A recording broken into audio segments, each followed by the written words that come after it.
Tak, aké? Samozrejme, ako som povedal v úvode, je dobre, keď sú nejaké súťaže, tak povediac. Hoci sú ľudia, ktorí hovoria, že v umení to nemá žiadny zmysel. Že každý je víťaz sám sebe a každý prehráva sám sebe a sú neporovnateľné osobnosti, neporovnateľné inscenácie, že to sa nedá porovnávať. Predsa len ja som skôr zastanca toho, že dá sa nejakým spôsobom vytvoriť nejakú jednotnú platformu, na ktorej sa potom isté veci dajú, tie, ktoré sú kvalitné, sa dajú vyzdvihnúť z hľadiska umeleckého prínosu, estetického, spoločenského, obsahového a tak ďalej. Dá sa to. Takže ak by som navrhol, tak asi niečo také, aby to malo aj nejakú objektívnu formu. Znova opakujem to, čo som už povedal, že to sa nesmie nechať na náhodu, že kto, čo videl náhodou, zahlasoval, že by sa mala robiť nejaká predbežná, možno nejaké kola predbežné, nejaký predbežný výber, aby sa postupne vyselektovali povedzme tých 10 najvýznamnejších z každej tej oblasti. A tie by potom tí ľudia, ktorí o tom rozhodujú a chcú hlasovať, by nejakým spôsobom mali možnosť to aj vidieť. To by sa možno dalo urobiť. Ale ja som žiadnu cenu nikdy nenavrhol a ani nedostal. Ani nemám za čo, však nie som divadelník, takže nechcem ja tu navrhovať. Ja si vážim to, že niekto sa o niečo snaží.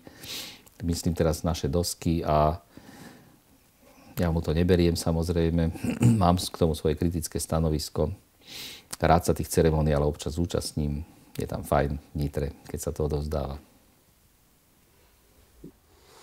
Tak ja som sa nikdy neocitol v akejkoľvek komisii pre nomináciu a nominovanie predstavení. Ak zoberieme, dajme tomu situáciu na Slovensku, divadelné dosky napríklad, ja celkom dobre nechápem tomu mechanizmu, ale predpokladám, že boli oslovení ľudia, ktorí prinesú tie nominácie na ten spoločný stôl. A ja len vychádzam z takého predpokladu, že valná väčšina tých ocenených alebo nominovaných predstavení nebola vzhliadnutá absolútnou väčšinou tých ľudí, ktorí sú v tej komisii. No, v opačnom prípade by to znamenalo asi to, že sa daní nominovaní tvorcovia môžu potešiť väčšej návštevnosti, ak by teda všetci to videli. Takže za predpokladu, že tí, ktorí nominujú, tak vlastne nominujú vlastne tie veci, ktoré videli a nemajú možnosť, aby ich prekvapilo niečo viacej.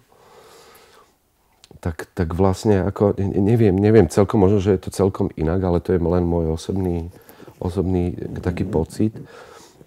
A vlastne si myslím, že tie väčšie scény majú výhodu oproti menším scénám, pretože tie väčšie majú profesionálnejšie zázemie, PR, marketing, ktorý dokáže privolať väčšie publikum a tým pádom aj kritikov, pretože sa nám hemží ľuďmi a to sú oveľa príťažlivejšie záležitosti pre nich. No a nevylučujem ani to, že na tých menších scénach môže častokrát práve v tých nominovaných kategóriách vznikať oveľa hodnotnejšie, častokrát pravdepodobne, diela ako na tých väčších scénach. No tomu potom zodpovedá aj vlastne počet tých hlasov a tak ďalej a tak ďalej. No. Ak nerátame do toho nejaké politické kritéria, o čom absolútne nič neviem. Ale ak by som mal k tomuto niečo povedať, tak si myslím, že v tých súčasných kategóriách myslím, že absentujú niektoré profesie, ktoré by si patrili. Patrí im svoje miesto ako na tomto ocenení. Ako napríklad choreografia, Pretože ako vieme, tak je v tom širokom spektre predstavení sú nominované aj iné predstavenia ako len divadelné, čisto divadelné, činoherné. A myslím si ďalej, že by oceneniam pomohla väčšia publicita, aby naozaj, tak ako som povedal predtým, by to mohlo pomôcť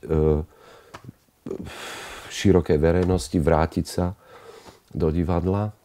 A myslím, že to je veľmi dôležité a tie ocenenia môžu spraviť svoje.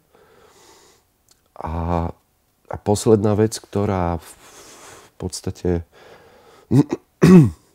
by bola úplnou novinkou, urobiť niečo preto, aby tie ocenenia boli sprevádzané aj iným efektom ako len symbolickým.